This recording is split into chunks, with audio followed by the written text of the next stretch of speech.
aloitus. Ai niinku mistä? Luonnon roskaamisesta. Just. Oletko niin lapsellinen, että roskaat näin ihanaa luontoa? Tosi ihana.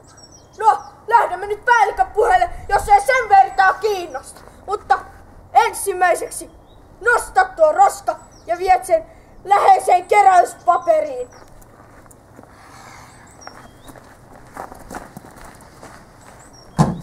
Päällikkö!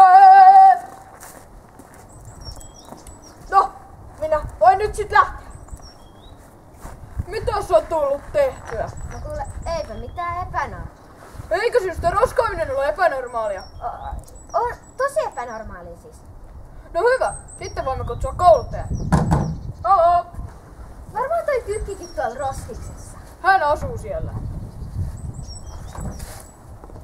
Huomenta. Huomenta.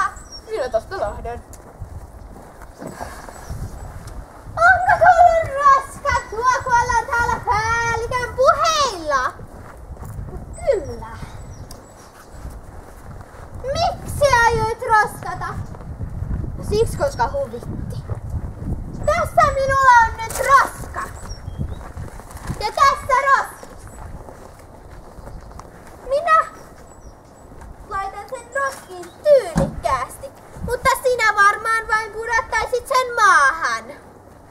Niin. Minulla on nyt täällä juuri sopivasti roska roskassa.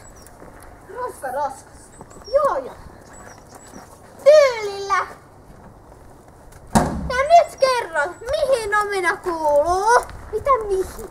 Biojätteeseen, keräyspaperin, metalliin vai lasiin? No kuule vaikka metalli. Väärin, biojätteeseen. Tämä laulu voi auttaa sinua muistamaan, minne ne laitetaan.